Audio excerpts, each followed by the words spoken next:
ng Diocese ng San Pablo. Sino kaya? Kaya nga eh, sino kaya? Sino po? Sino po kaya? Ikaw. Ayan. We are honored to welcome the 5th Bishop of the Diocese of San Pablo, the Most Reverend Marcelino Antonio Malabanan Morales Jr. D.D., fondly known as Bishop Judy.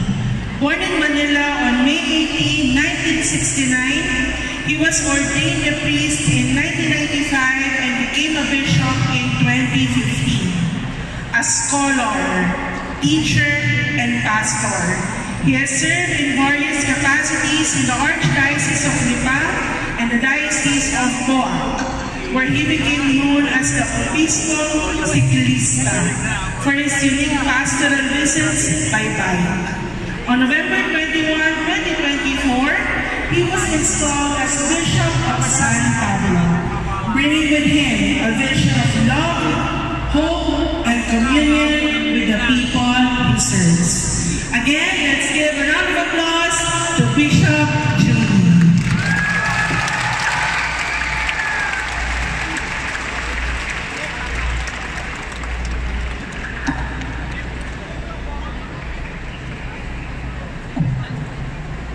Magandang umaga po sa inyong lahat. Okay pa kayo? Okay na okay? Nakita ko kasi bago ko pumunta rito, marami pa ang nasa banyo.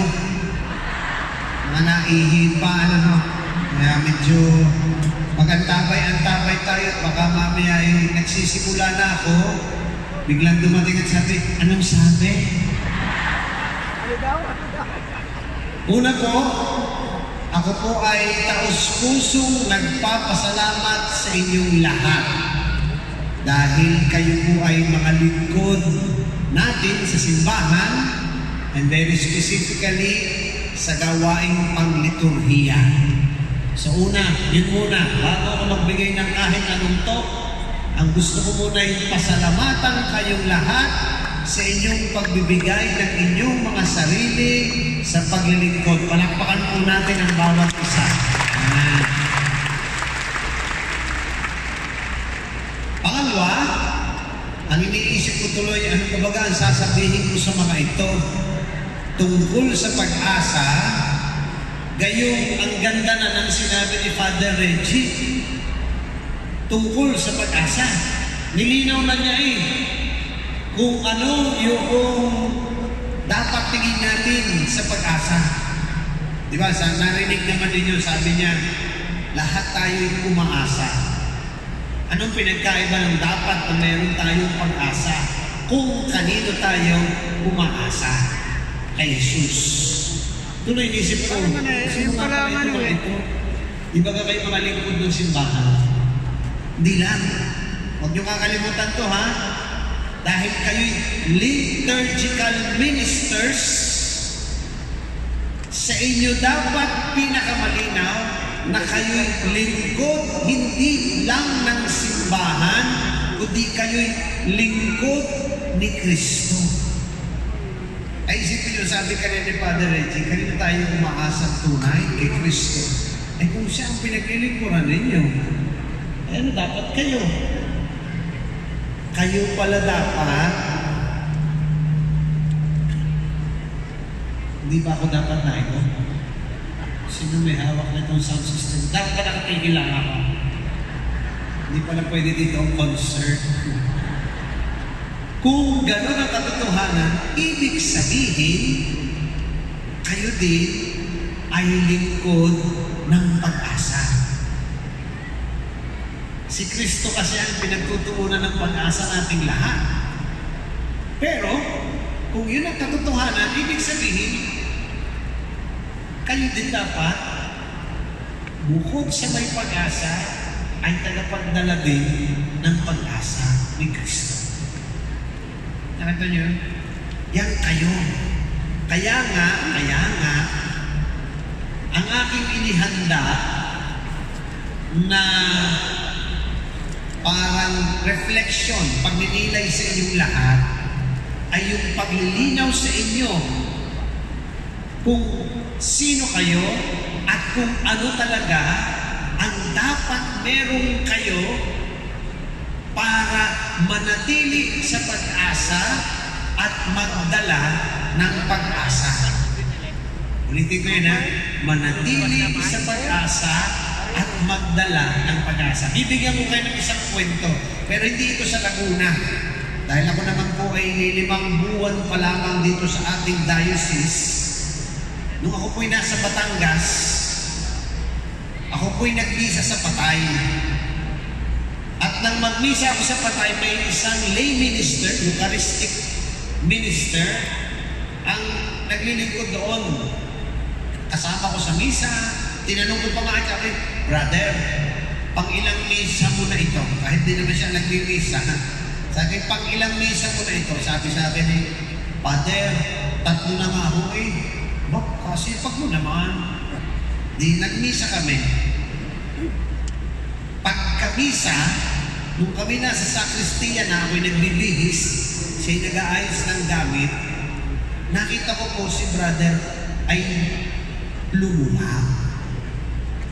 May tumuluhong luha sa mata eh. Hindi ako naman sabi kayo, hindi ka naman naiyak. Kasi siya nagpatanggay niyo ang inyong gusto eh. Hindi ka naman naiyak. Hindi umimik. Ako, brother, ako bagay ginawa sa iyo. May kinaiyak. Bigla na lang, yung counting luha, lumabas na ng tuloy-tuloy. Lalo akong na-intriga. Sabi, brother, ano ba nangyayari sa iyo? Baka naman inlablaan sa akin si brother. Hindi naman. Biglang sabi sa akin ng lay minister nito, kasi Father, pag-uwi ko ngayon sa bahay, sigurado, mamumura na naman ako ng misis ko. Ako'y nabigla. First time kong nakarinig na lay minister, mumurahin ng asawa. Eh di ako lalo, nagtanong ka, ha? Hindi ka naman mumurahin ng asawa mo. Kasi yung Father, simulat sa pulong ako, huy, mag-lay minister, ayaw ng asawa ko. At tuwing ako yung uuwi, laging sinasabi sa akin, ano ba naman ang napapala mo dyan? Mas masipag ka pa sa pare. Yung pare, isang misa, ikaw ay marami. O nga naman, 3 na eh. Tapos, pagbalik mo dito sa bahay, wala naman kaming mapakinabang. Yung offer sa pare. Wala ka ba lang may uwi dito kahit prutas? E di, parang siya, ang sabi sa akin ng lay minister na ito, ba't kayong Father? Akala ko'y pag nagawa ng mabuti, ay mas katanggap-tanggap. Bakit sa aming tahanan, parang ako pa ang masama? Hindi ko yung kawa naman to sa lay minister. Sabi ko, litsak na yan. Ay yung ibang babae, ang reklamo sa aming mga pare, ang asawa nila ay sugarol, magiinom. Aring asawang ito, ang reklamo, ang asawa niya ay lay minister. First time kita ako ito ah. Di ako na may video ko, sabi ko ba, hindi maaari yan. Ay ako brother.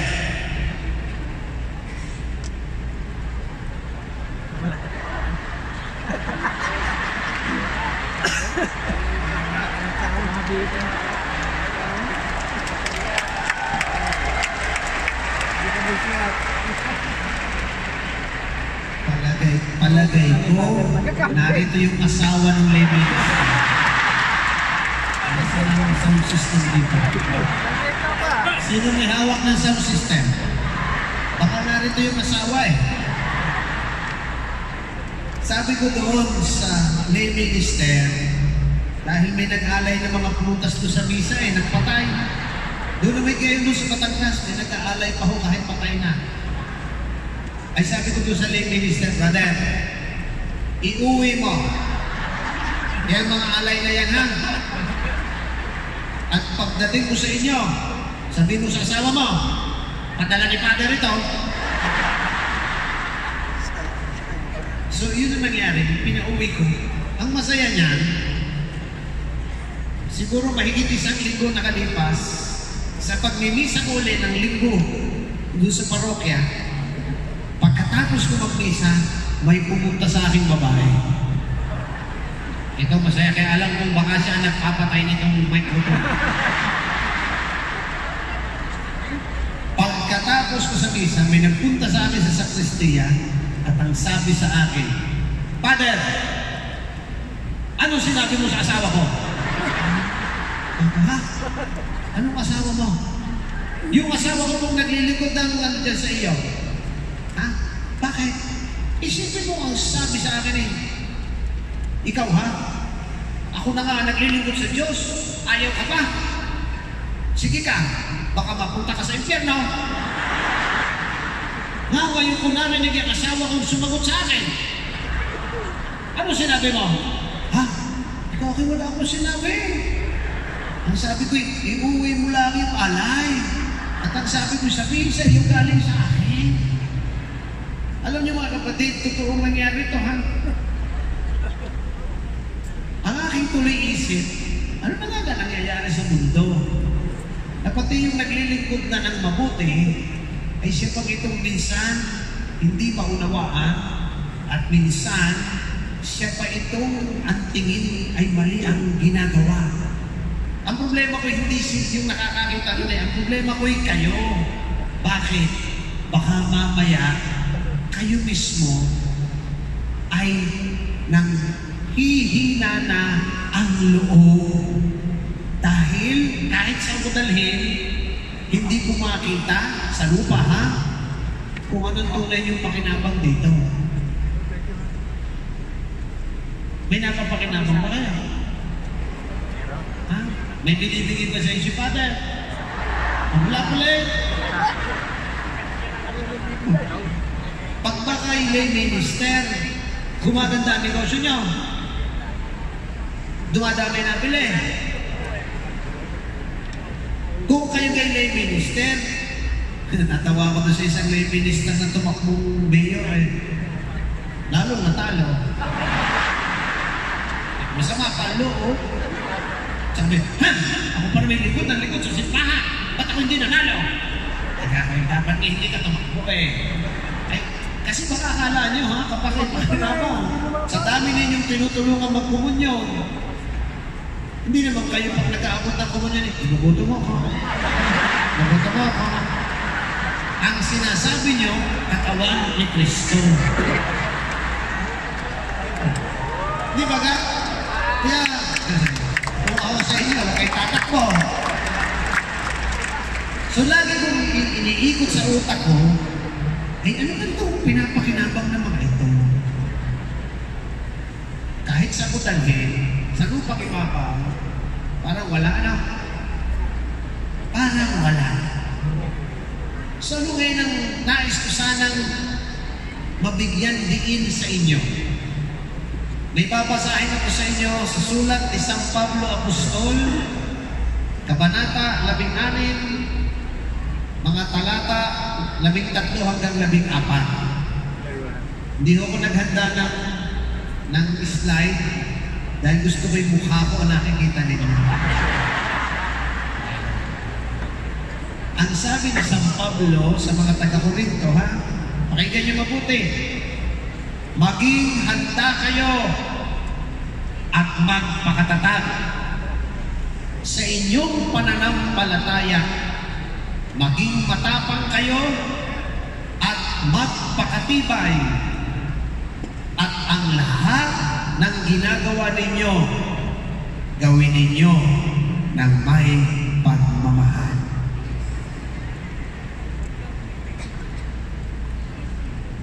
Sabi ko sa inyo, di ba? Kay lingkod ni Kristo, kay Kristo ang pag-asa natin. At kung kayo'y lingkod ni Kristo, dapat kayo'y lingkod din ng katotohanan ng pag-asa sa mundo. Ang karanasan ninyo hindi madali. Ang paglilingkod ay hindi madali. Kaya nga't napakahalaga ng mga salitang ito ni San Pablo para sa inyo.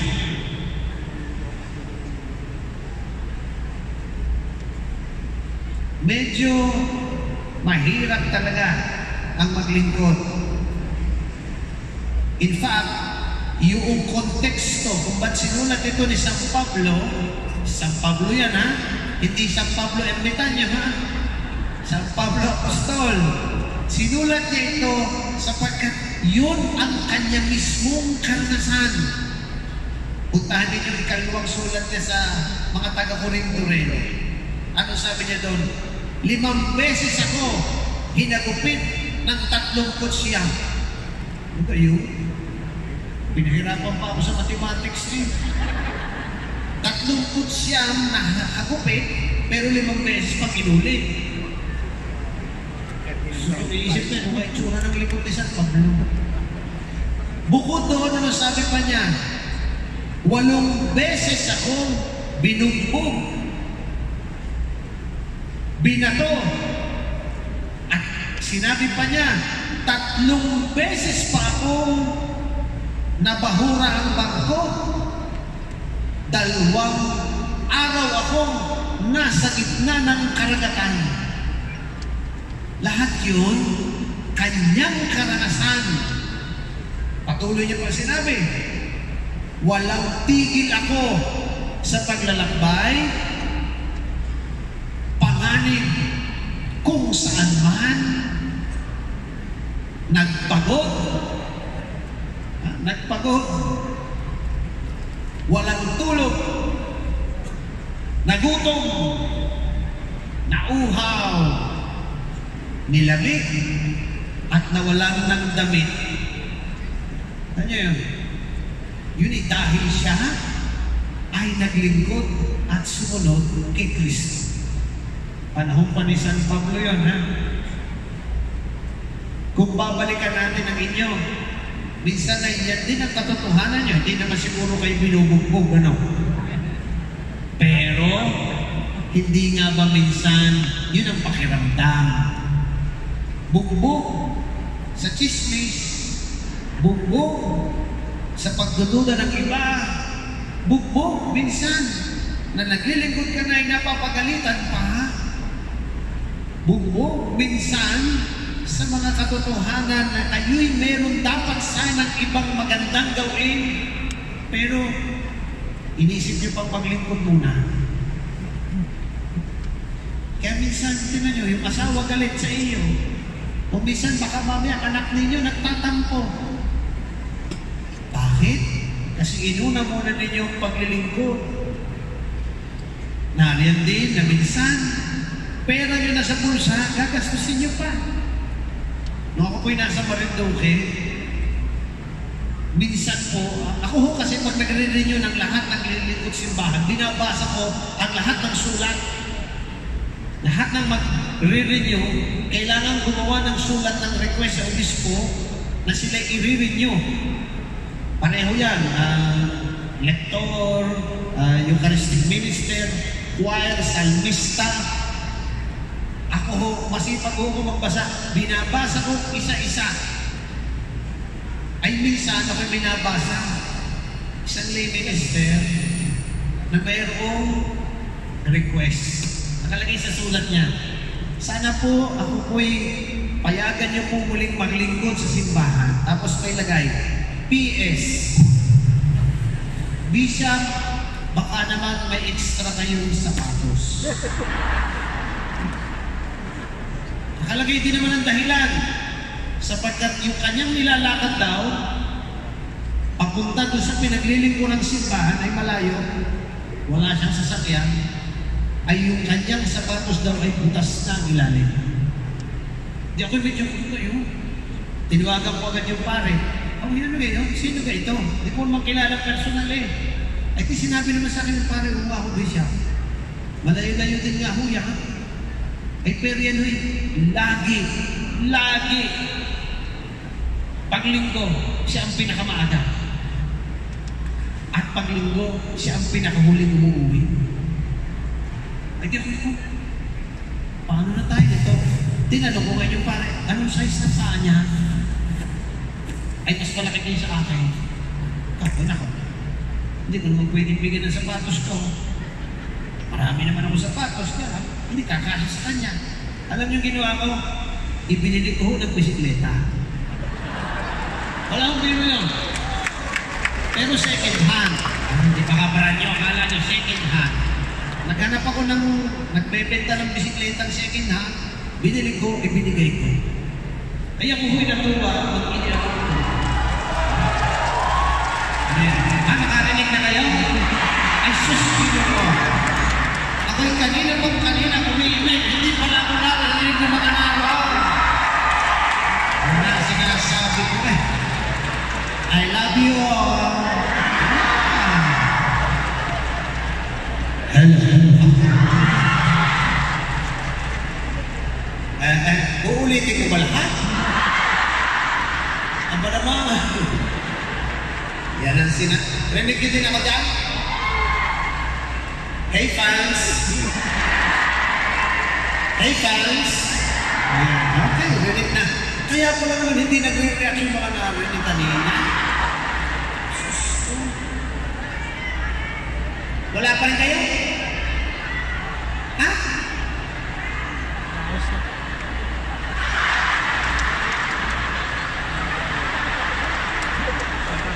Sige, tayo natin. Yan, hinaharap na sa inyo. Ayun pala naman. Siguro rin ating technician, anak noong may minister. Hindi natin yan ang prutas. Okay na? Wala pa rin. Eh, ba't ka kayo dyan? Umupo! Doon kayo! Ayaw nyo nang bumipang. Ay siya, sige, matulog na lang. Ay wala, gusto niyo gawin ko. Abutan niyo ng 20. Abutan niyo. Okay na? Hindi, ari ko. Hindi naman. Ari na? Okay na? Wala pa rin. Ay ba't rin okay o hindi? Ay baka naman kayo sa dyan bingin.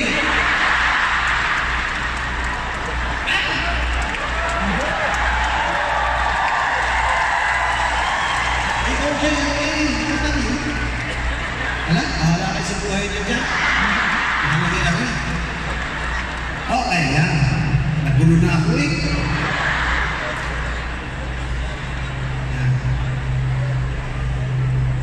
Ito ha, nasabi ko sa inyo. Naringgan nyo na yung kwento ng bata. Ano ba? Wala ka naman. Alam, huwag na natin mag-react. Ay, magdasal na lang. Ito na may rekoleksyon. Hindi mahalaga sinasabi ko. Ang mahalaga ay kapag narinig niyo ang Panginoon, yun na. Okay? Magdasal na lang tayo na. Hindi ako matatapos. Hintay ko yun. At itay, okay ka na. Iba kahit hindi makalabas ng buhay dito. Hindi mo kahit okay na. Okay na. Ano na? Wala pa rin. Magdasal na lang. Bahala na kayo sa buhay mo.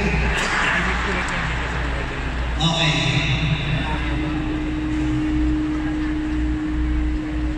Ba't ka kanina ay ayos? Nung ako na'y nagkagulaw.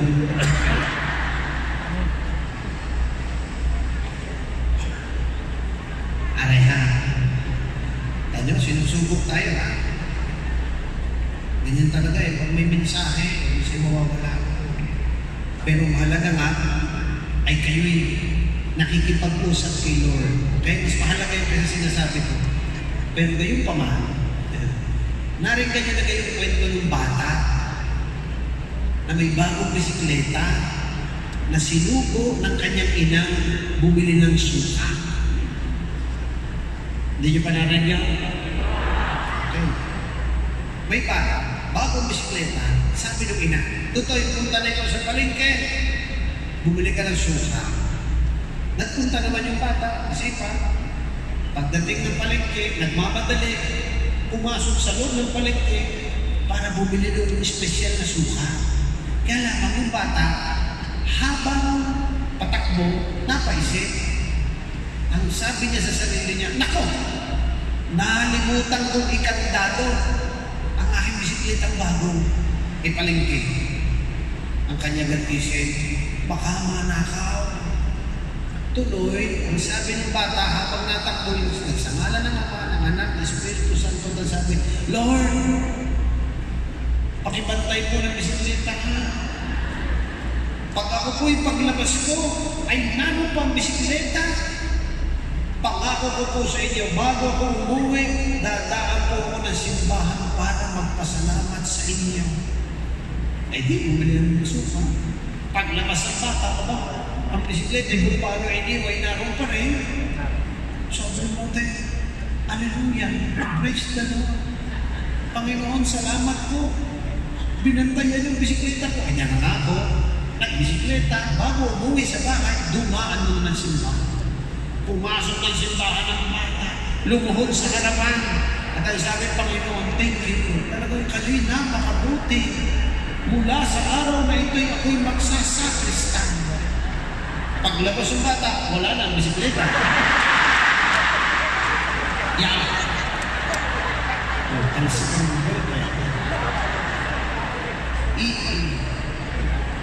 pangako ko sa inyo, katulad ni San Pablo, when the person commits oneself to service to God, you shall be tried. You shall be tested. Tatandaan nyo yan, ha? Kaya huwag kayong magtataka. Kung kailan kayo nagsimula, biglang dumami ang pagsubok sa inyong buhay. Kung kailan kayo nagsimulang maglingkod, nakaranas kayo ng mga dati hindi nyo nararanasan. Kasi nga, ito ang katotohanan ng paglilingkod. Pero, kaya mahalaga itong binasa ko sa inyo, ay sapagkat ito ngayon yung paalala. Paalala ng katotohanan na no matter what takes place in your life, do not forget you are following Christ. And Christ is our hope. Kung ito ang katotohanan, huwag natin kakalimutan na ito rin ay may kasamang pangako. Ako'y tutuwa ho doon sa Gospel inanong kay San Lucas, Kabanata 10, mga talata 1 hanggang 11. Alam niyo kung ano yun? Yun ang karanasan ng mga maglilingkod sa Diyos. Ano yung karanasan doon? May tatlo na pangunahing ipinapaalala si Lord sa atin. Ang unang sabi doon, marami ang aanihin, ngunit kakaunti ang manggagawa. Ang pangalawang sinabi ni Lord, kayo'y magiging katulad ng mga tupa sa gitna ng mga asong gubat. Ikatlo, ang sabi ni Lord, pag kayo'y naglakbay, huwag na kayong magdadala ng higit pa. Pag kayo'y nangatok, doon na kayo sa bahay na yun. Huwag na kayong palipat-lipat pa. Kung hindi kayo tanggapin, inyong itampag ang alikabok sa inyong sinela at lumipat sa iba. Ano yung tatlong yun? Tandaan niyo ito, ha? Sadya. Kapag kayo'y naglingkod, ang una niyong magiging karanasan, kayo'y mapapagod. Ay marami ang gagawin din. Kakaunti ang gagawa. Kahit sa inyo dalhin, ganyan talaga. Kung ang tatapasin mo'y 1 hektarya, kung kayo'y 200 magtatabas, mabilis. Pero kung kayo'y tatatlo, mahirap. O sige, kahit pa ang dami natin dito ngayon, ha? Ito'y para sa 70 parokya. Mahigit. Ito'y para sa mahigit 3 milyong Katoliko. Ito yung isip ko. Akala ko marami kayo, kakaunti kayo. Kakaunti. Susadya, mapapagod kayo. Kaya minsan natatawa ako nung sinasabi ni Father Reggie yung mga matatanda na nanginginig na. Baway nagbibigay ng komunyon. Tapos yun naman tatanggapin na, ganyan na. Minsan, hindi rin yung kasalanan. Kasi bakit? Wala mong pumapalit ang iba. Minsan ganun eh. At minsan, ikipagod na nga, sasabihan ka pa ng pare, ba't di ka nag-share? Sadya, sa totoo lang, kahit kami mga pare, isipin nyo naman, 3 milyon, ilan ang pare natin? 140 plus. Makakareklamo ba mga yan? Wala eh. Sadya. Kaya nga sa totoo lang, yung sinabi ni Lord na yun yung mismong dahilan kung ba't ang naglilingkod, hindi talaga pwedeng magreklamo. Alam na niya eh. Yung naglilingkod, hindi talaga pwedeng pumili. Ay, mga ito, kaparin natin. Minsan may 3 ang gagawin eh. Father and Sam, ano mga ginagawa mo? Liturgy, vocation, seminaryo. Pag nagsabi sa akin yan, pwede ka hong iba na. Sipin nila sa ko, sino pa? Wala nang iba eh. Tingnan niyo mga pare ito yan. Father Mateo, ano ito? May edad na rin, siya pa mangalaga ng mga. Ay, ilan eh. Akala nyo na iba kaya? Ay, ako na nga nag-serve sa bayan. Ay, isasama pa ako ni Father sa barangay. Ay, sino? Wala eh. Iilan nga kayo eh. Una yun ha, mapapagod talaga kayo. Ikalwa, huwag kayong magtaka pag kayo ipagchichismisan. Nagawa na kayo ng mabuti, kayo pa masama. Ang sabi ni Lord, kayo'y parang mga tupa sa gitna ng mga asong tupa. Alam niyo ang ibig sabihin nun? Ang mabuti, laging nilalapa ng masama. Kasi hindi naman kayo pwedeng gumanti kung paano nila kayo ginagawa ng gano'n.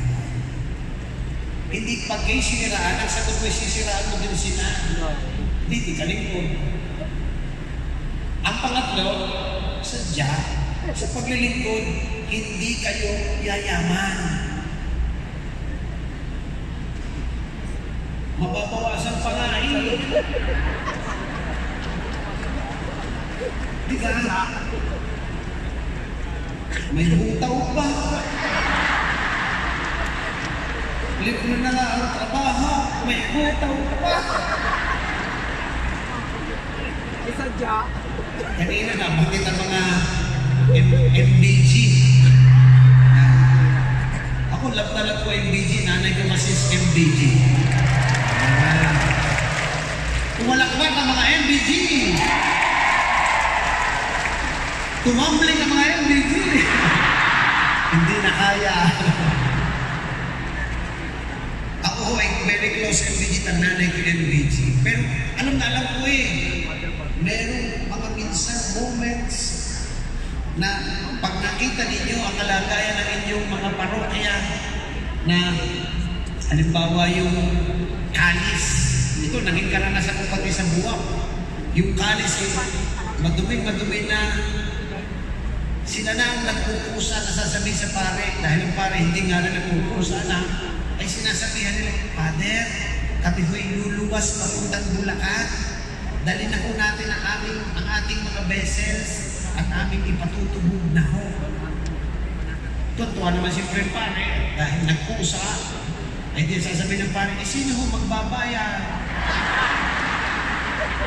Ay kababait naman na nga yung baby, sasabihin, sige po Father, kami na ho ang gagawa ng paraan.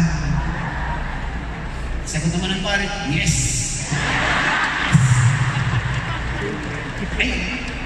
Diba? Nagasusan pa kayo eh, no? Nagagasusan pa kayo eh. Ay, alam niyo, huwag kayong kasi sinabi na ni Lord yun. Sadya. Anong kagandahan nitong sinabi ni Lord na itong mga magiging karanasan ninyo? Huwag niyo kakalimutan ha. Sinabi niya kakaunti ang gagawa, hindi para kayo'y matakot. Alam niyo kung ba't sinabi ni Lord yun? Para ipaalala sa atin na pag kayo'y napapagod, ang ating tunay na pahingahan ay siya. For I am meek and humble of heart. Do you find heavy your burden? My yoke is easy, my burden is light. Come to me, all you who are weary. So, ibig sabihin, sabi ni Lord, mapapagod ka pero huwag kang mag-alala. Ako ang iyong kapahinga. Mapapalagay ka sa panganib. Alam niyo ba ang pangako ni Lord? Huwag kang mangangamba. Sabi wala kahit isang himla ng buhok mo ang nalalaglag. Kayo mga ilan na.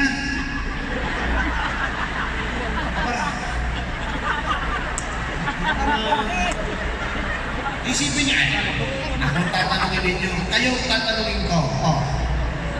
Ang sabi ng Panginoon, walang kahit isang nalalaglag na hindi alam. Oy, kung marami nalaglag siya, hindi kayo laging binabantayan. Di ba ga? Kung yung inyong buhok ay buo pa, ay medyo, hindi ba siya papansinin? Pero yung mga nalaglagan na lang napakarami, ibig sabihin, mayroong maya kayong tinitignan ng langit. Sige, anong ibig sabihin ni Lord? Mapapalagay kayo sa panganib, ha? Mag-aalanganin kayo. Pero huwag niyo kakalimutan, ako ang inyong lakas at tanggulan. Thou shalt not fear, for I am your shield. Hindi mo natin kakayanin ang masama, pero hindi kailanman kakayanin ang masama ay ang Diyos. Ay kung siyang tanggulan natin. Yung pangatlo, ano sabi? Mga walang pangayan, no? Pero huwag niyo kakalimutan, siya ang magbibigay ng lahat ng iyong pangangailangan.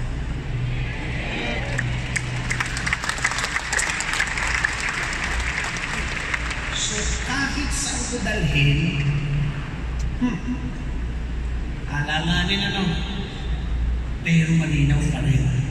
Yung binanggit ni Father Reggie kanina, kailangan nyo ng malinaw sa inyo lagi. Ang dahilan ng lahat ng ating ginagawa ay siya. So ngayon, anong bilin ni San Pablo? Ang bilin ni San Pablo, kung ito ang katotohanan malinaw din sa atin, ang una, ang sabi niya, laging maging handa. Faith, hope, and love is, ang tawag niya ng theological virtues. Kapag meron kang faith, hope, and love, ang isa sa mga consequences lagi niyan is the readiness of the soul. Ang kahandaan. Ano ba mangyari sa iyo pag nananampalataya ka, hindi ka natitinang? Ano mang sitwasyon dumating sa buhay mo, kung lalo't may nangangailangan, iisang tugon mo lagi, pag-ibig. Bakit? Kasi nga malinaw sa iyo lahat ng yan. So ano sabi ni San Pablo? Be ready. Be ready in what way? Tatandaan ninyo to. We are to ready our souls because our difficulties are trials of the Spirit. Ang usual na mangyayari sa isang naglilingkod, alam nyo, hindi pisikal. Spiritual. Panlalamig, panunuyo ng iyong pakiramdam sa paglilingkod, panghihinawa, panghihina ng loob, lahat yan, interior. Kaya nga, pag sinabi ni San Pablo na tayo'y kailangang maging handa, Ang ibig sabihin niya dito is we, those who serve, must train our souls, our spirit to be ready. Paano naghahanda ng kaluluwa? Una, kaya mahalaga itong ginagawa ninyo ngayon. Kailangan laging malinaw sa inyo. Alam niyo ano? Ang pinakamahalaga para sa inyo at sa akin ay kung ano ang ugnayan ko kay Kristo. Personal. Your service and ministry may be communitarian, but always remember, the foundation is personal. It is your relationship with Christ that matters most. Bakit mo kayang tiisin ang kahit ano? Kasi kahit naman ni Kristo ito. Hindi ba ang sabi ni Kristo sa kanyang mga alagad? Ang tanong niya, Matthew chapter 16, balikan niyo yun. Verse 15, anong sabi niya? Sino ako para sa inyo? Nung itanong niya, sino daw ako? Mahina na ito, tatatagan pa niya ng ingay. Baka kayo, nananadya kayo, ha? Tingnan niyo ito, ha? Ito'y mahalaga sa ating lahat ito. You have to learn to be very personal with Christ. Ang tanong ni Jesus sa mga alagad niya, sino daw ako? Alam niyo, lahat tayo naroon na. Ang ating pagkilala sa simbahan, ang ating pagkilala kay Jesus, daw. Kasi kinalakhan natin mga turo sa atin. Sabi ni Father, sabi niyang inay, pero ang magpapanatili sa inyo kay Kristo, hindi yun. Kung sino si Kristo sa iyo. At tingnan niyo, sumagot si Pedro Anong sagot ni Pedro? Kayo po ang Mesiyas. You are the Christ, the Savior, the Messiah. Ano nangyari kay Pedro? Tingnan niyo, ha?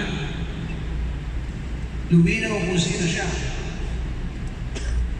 Pedro, naging bato eh. Simon, sabi niya, mula ngayon ikaw ay bataw.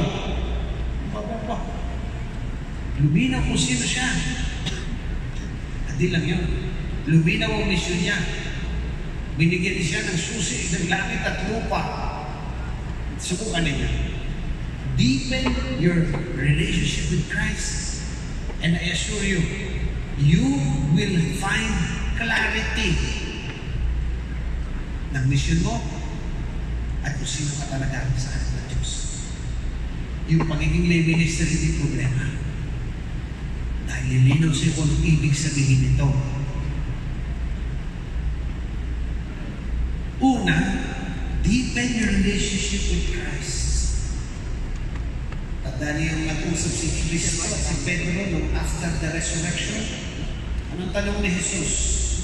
Simon, anak ni Juan, iniibig mo ba ako? Pag ako'y nagtanong ngayon kung minamahal niyo si Lord, sigurado ang sigaw niyo sa akin, yes! Isa. Then, pag siya kausap niyo, doon kayo sumagot. Doon kayo sumagot ngayon. Oo, Panginoon. Mahal kita. Kanina pala, narinig niyo na si Father Reggie, sinabi, no? Kapag iniibig mo, hindi mo pinili mo. Kung ang sagot niyo sa kanyang mahal niyo siya, ilang beses niyo siya binigay.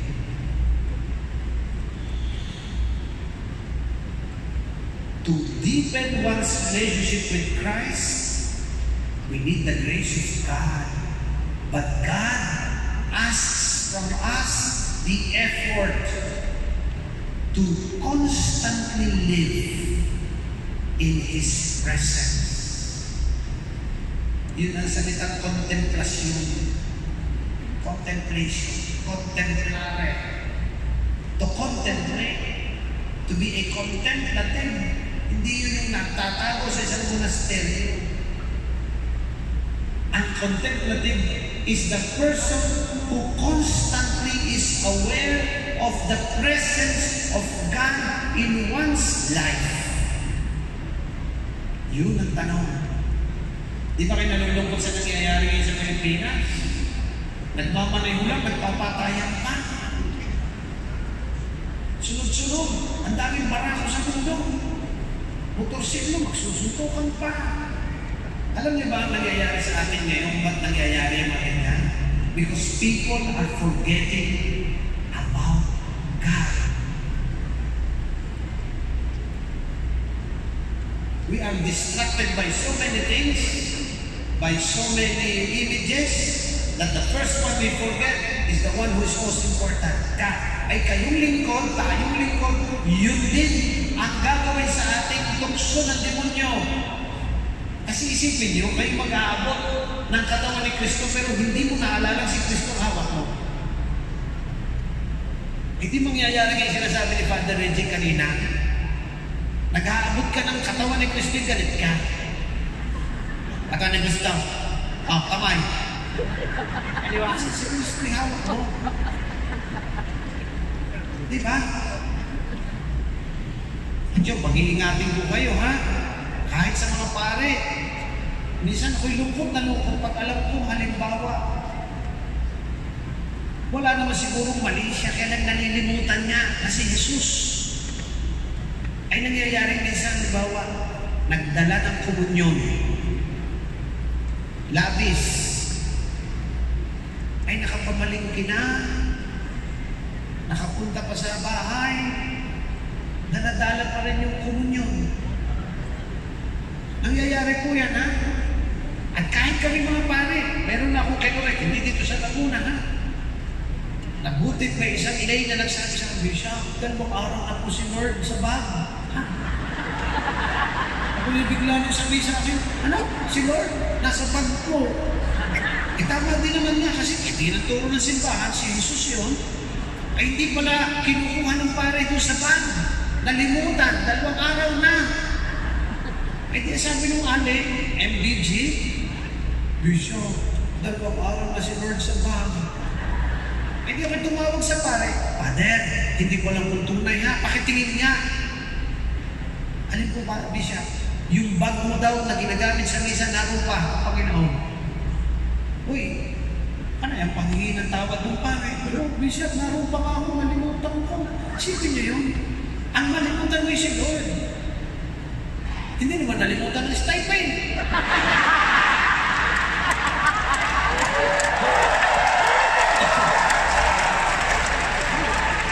Ang punto lang, this is a sign that we need to deepen the relationship with God. At ito'y biling ko sa inyong lahat, ha? Readers, when you read the Word of God, according to the same constitution about lay ministries, you must pray the Word of God and effort to live the Word you read. Mabigat yun sa inyo. Hindi lang pagandahan ang pagbasa. A reading from the Epistle of Paul to the Romans. O Ostos, turo yan eh. Dandahan. Brothers and sisters in Christ. Ayos. Tapos pagkatapos eh, the word of the Lord. Lahat na may thanks be to God. Ay pagkatapos, ayan o. Ayan mo galing. Ay tayo na. I am telling you this because who abides in the presence of Christ? If Christ is not clear, hope disappears, even in the one who serves. ikaw ang unang mawawalan, ikaw rin ang hindi makapagdadala ng pag-asa. Kaya nga, spiritual exercises are necessary. Kasama ng deepening with the relationship with God. Ito, recollections, retreats. Kasi baka mamaya hindi nang isipin ninyo, bakit ka itong kailangan pa mag-recollection? Isipin nyo 2019 pa yung huli na tayo nagsama-sama ng ganitong lahat. Sana'y laging meron kahit may parish. Kasi it's very important spiritual exercises to deepen that relationship and for you to remind yourselves of who is truly important. Yun ang sabi, maghanda. Mangumpisan. Sana nga, ito natin ito bago tayo nagsimula nito, hindi pa akong pisaan muna kami mga pare, sana dito. Why? Because the soul with sin,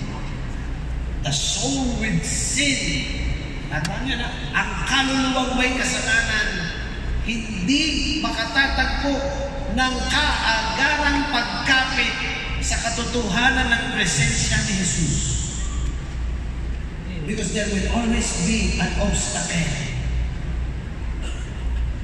Sipin niyo yun. Kahit kami mga pare, doesn't change. Kaya nga, ang umpisan, tumanggap din ang komunyon. Ang sabi, ihanda.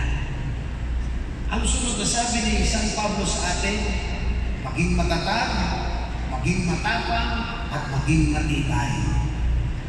Matatag, because we know we are followers and servants of Christ. Ang sabi, like a house built on rock. Parang isang tahanan sa bato itinayo. Yan ang katotohanan kapag malinaw sa atin si Kristo. Dumating man ang ulan o baha sa buhay natin, hindi tayo matitinag. Ano man ang pagdaanan. Sabi ng Salmo, 18, talata 2, the Lord is my rock and my fortress, my deliverer, my God, my strength in whom I trust. Yung ba si Lord sa atin? Sa paglilingkod natin, maging matapang. Alam niyo ba ang isa sa mga bunga ng kasalanan ay takot. Takot. Sinabi naman doon di ka? Nung magkasala siya dahil si Eva, sila'y nagtago. Sila'y nahiya. At ang tinanong ng Panginoon, ba't kayo nagtatago? Ang sabi, ay kasi kami ay walang saplot. At kami ay natakot sa inyo. Ito lagi ko sinasabi sa mga tao ito. The more you have God in your life, the more courage you have in life. The less God is present in our lives, the more fears we have in life. Alam niyo kung bang ang lakas ng loob, ang tapang, ay hindi yung kawalan ng takot, kundi yung kakayanan matalo ang iyong mga takot. Takot akong magpunta doon kasi baka ako ay i-reject. Ganun talaga ang naglilingkod. May mga tagapakil ba dito? Tagapakil. Alam naman niyo siguro si Bishop, binabash niya sa pakil. Binabash ka. Kasi alam niyo na, may issue tayo doon. Sa totoo lang, yung issue niyan, para sa ating lahat na taga-Laguna. Ang issue doon mo ay ahunan down. Ang pinakamadali sa buhay, tumahimik. Hayaan na lang mangyari ang dapat. Pero ang mga bunga, tinatanong pa rin namin. Wala pa namang sagot na malinaw. Eh siyempre, pag pumunta ka, babalikan ka. Pero nasa iyo kung matatakot ka.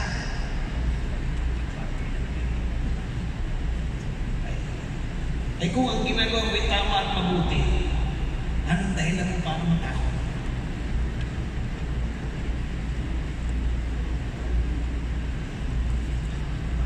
Darating ang pagkakataon, hihingitan ko kayo na manindigan. Para saan? Hindi para sa sarili niyo, minsan para sa iba. Sapagkat kalimitan ng dukha, ang maliliit, ang kawawa. Sino maninindigan para sa kanila? Tagasunod ni Jesus. Maging matapang. Malinaw na taktak ng tunay na paglilingkod ay ang kalakasan ng loob sa paggawa ng mabuti at ng tama. John chapter 14 verse 27, ang sabi ni Jesus sa kanyang mga alagad, peace, kapayapaan, I live with you. My peace I give you. I do not give to you as the world gives. Do not let your hearts be troubled, nor be afraid. Dahil ang bigay ni Lord, kapayapaan.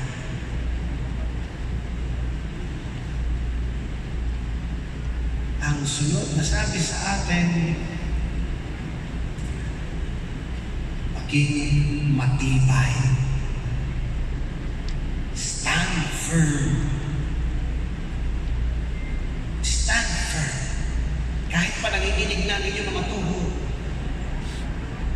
kahit na kayo ay minsan masakit ng balakang, stand firm.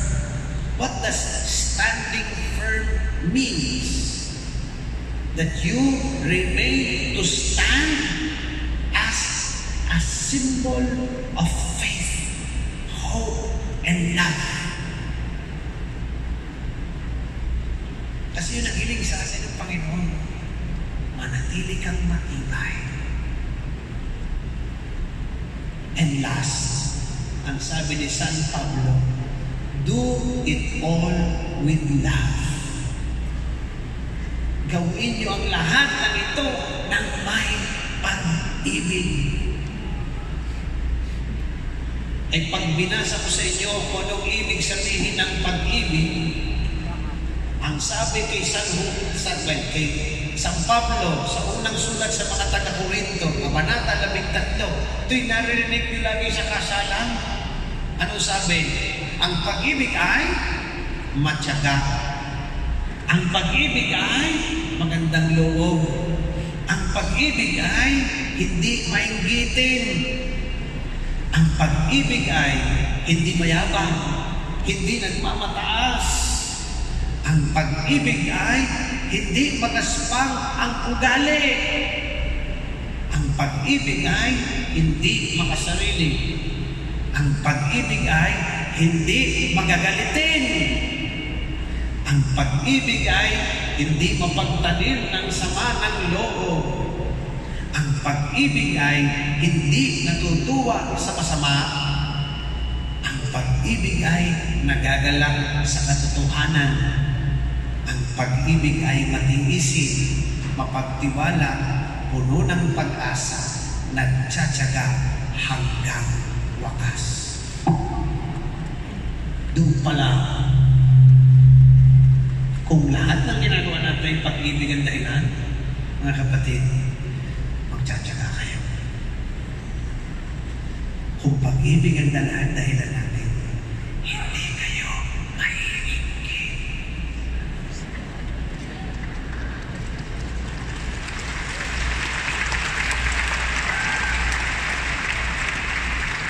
At kung kayo'y naiinggit, tanda yan na hindi na kayo umiibig.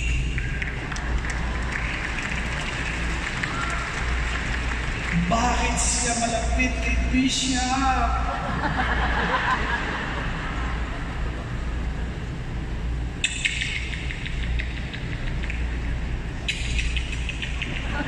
Naibutigin.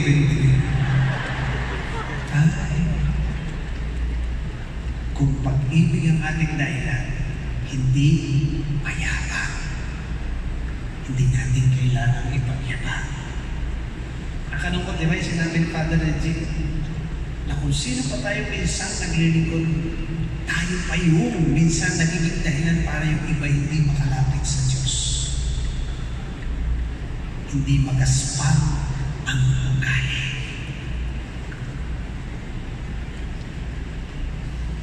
Hindi makasarili. Hindi magagalitin. Ako, ewan ko sa Laguna, wala pa namang masyadong pag, pero ako dati, nagpagod na pagpaliwanag sa life ko. Bishop, pagka naman si Father ay lagi nang nagtutong ayaw. Alam niyo ba nagtutong ayaw? Nagmumura. Bigyan mo si Father lagi nagtutong ayaw. Eh ako, pagod na sa pagsasabi ng ako'y pagpasensya din ako matandang binata.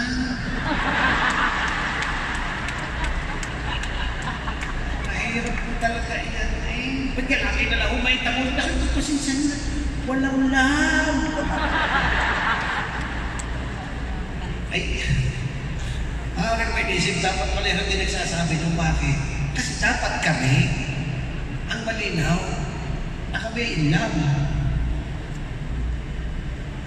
Kasi lahat ng ginagawa dapat namin, ay dahil mahal namin si Kristo.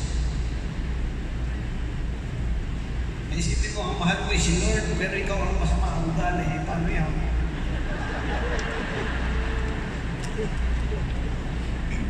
Ay.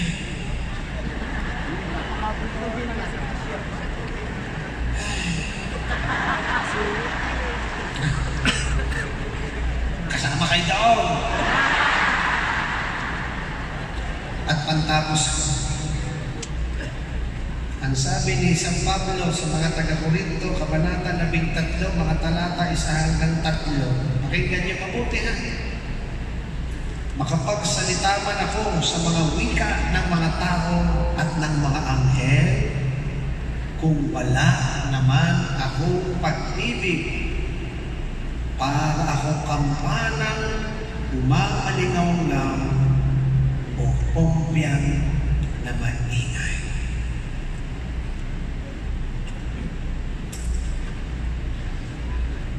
Mga minamahal na naglilingkod sa simbahan. Ako ba ginarinig ko dyan? Biglang nakarinig. Himala! It's a miracle!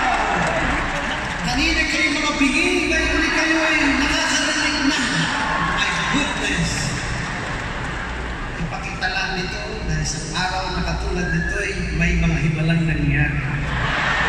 Ang mga biging at ang mga pipi nakarinig at nakapagsalita. Ay, salamat kayo. My goodness. Nakakatuwa. Mga minamahal na tagapaglingkod. Binigyan din sa inyo kanina ni Father Reggie ang halaga ng pag-asa. Binibigyan ko din ngayon sa inyo na bukod sa mahalaga sa inyong pag-asa, mahalaga kayo para sa pagdadala ng pag-asa. At ito ay magagawa lang natin kung malinaw sa atin kung sino tayo at kung sino ang pinaglilingkuran natin.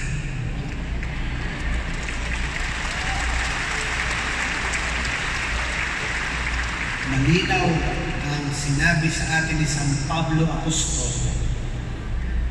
Ano ang kailangan natin gawin para lalong luminaw para sa atin ang katotohanan ng paglilingkod sa simbahan? Muli, ang aking pagpapasalamat sa inyong pananatiling tapat, masigasig sa paglilingkod at patuloy ko pa rin kayong hahamunin na maging mga tunay na lingkod. Hindi lamang mga pumpiyan na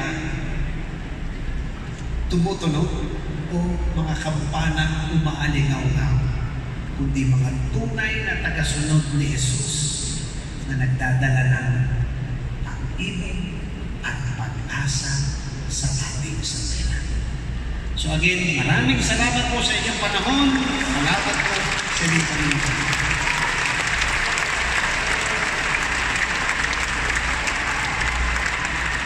Again, let us give a round of applause to Bishop Julie.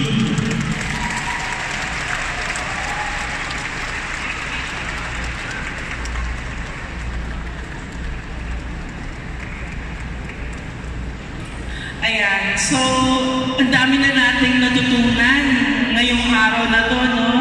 Noong unang talk, ang ating pinag-uusapan ay pag-asa. Ngayon, ang pinag-usapan naman natin ay Pag-ibig. pag-ibig, correct, di ba? So, nakakatuwang isipin na itong dalawang bagay na to, yung masasabi nating nagpapatakbo sa pagiging lingkod simbahan natin, no? At maganda na naalala at nasariwa natin ito ngayong araw na ito. At paalala din sa lahat na tayo ay mahalaga sa pagbibigay ng pag-asa. Dapat malinaw kung sino tayo at sino ba ang pinaglilingkuran natin. Sino po ba ang pinaglilingkuran natin? Sino po? Sa Lakas pa! Sino? Si Father po ba? Si Bishop po ba? Sino po ulit? Sino?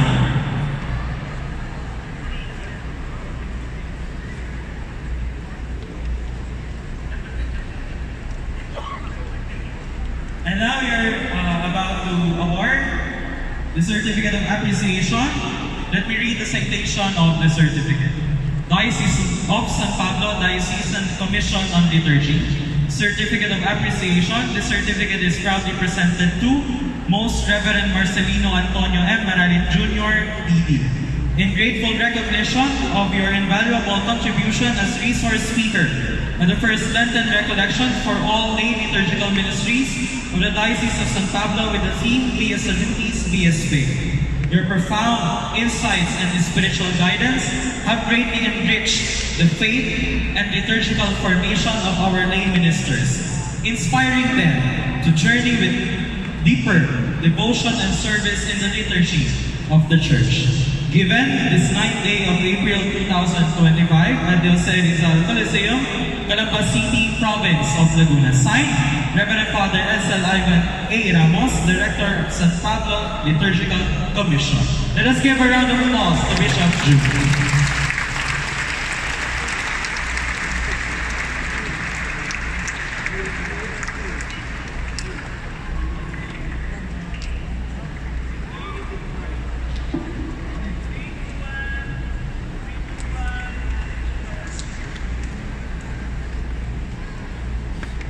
Again, let us give a round of applause to Bishop Julie.